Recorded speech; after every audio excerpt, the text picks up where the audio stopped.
할렐루야, 주는 그리스도시요 살아계신 하나님의 아들이시니다. 오늘도 새날을 주신 하나님을 찬양합니다. 오늘 우리에게 주시는 하나님의 말씀은 창세기 41장 8절의 말씀입니다. 함께 읽겠습니다. 아침에 그의 마음이 번민하여 사람을 보내어 애굽의 점술가와 현인들을 모두 불러 그들에게 그의 꿈을 말하였으나 그것을 바로에게 해석하는 자가 없었더라. 아멘. 5월의 첫날입니다. 이 5월이 하나님의 말씀으로 충만하여 하나님의 인도하심을 향한 기대와 소망이 가득하기를 축복합니다. 요셉이 의지했던 그 술 맡은 관원장은 복직이 됩니다. 그러나 요셉을 잊어버려요. 그렇게 2년이라는 시간이 흘러가요. 하루는 바로가 꿈을 꾸게 돼요. 살찐 암소 7마리가 나일 강가에서 올라옵니다. 그런데 갑자기 야위고 보기 좋지 않은 암소 7마리가 나일 강가에서 올라오더니 그 살찐 암소 7마리를 먹습니다. 이상한 꿈을 꿨으니 깨는 게 당연하겠죠. 그리고는 다시 잠에 들어요.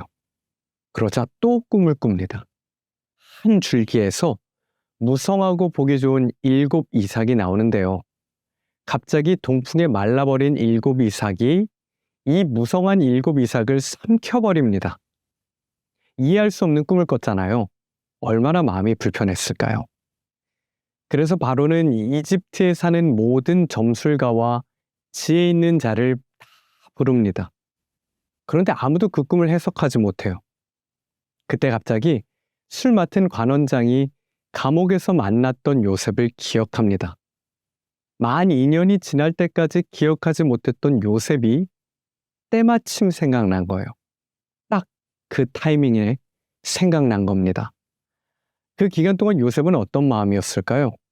억울한 일로 감옥에 갇혔어요. 보디발도 요셉을 잊었고 누명을 벗겨줄 유일한 사람인 술 맡은 관원장도 요셉을 잊었습니다. 그러나 모두가 요셉을 잊을 때 하나님은 요셉을 잊지 않으셨어요. 모든 게 멈춰있는 상황에도 하나님의 시간은 흐르고 있었습니다.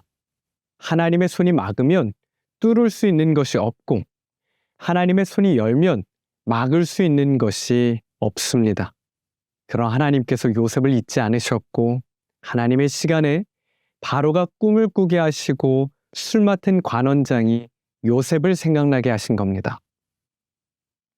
사랑하는 여러분, 하나님의 시간은 반드시 옵니다. 그래서 기다림의 시간은 하나님의 완전한 때를 위한 준비 기간이에요. 하나님의 정확한 타이밍, 그 완전한 때가 있음을 믿으며 오늘 하루도 하나님의 시간을 기대하며 살아가는 사랑하는 청년들 되기를 간절히 축복합니다. 기도하겠습니다. 하나님 아버지, 요셉처럼 고통의 시간을 보내고 있는 청년들이 있습니다. 사랑하는 청년들이 모든 사람이 나를 잊어도 주님은 결코 나를 잊지 않으신다는 사실을 기억하게 하여 주시옵소서. 멈춰있는 것 같은 시간 속에서도 주님의 시간은 흐르고 있음을 잊지 않게 하여 주시고 주님의 손이 우리를 지키신다는 사실이 우리에게 위로이자 소망이 되게 하여 주시옵소서. 이 기다림의 시간을 주님의 완전한 때를 위한 준비 기간으로 삼게 하시고 하나님의 시간을 기대하며 주님과 동행하는 5월 한 달이 되게 하여 주시옵소서. 예수님의 이름으로 기도합니다. 아멘.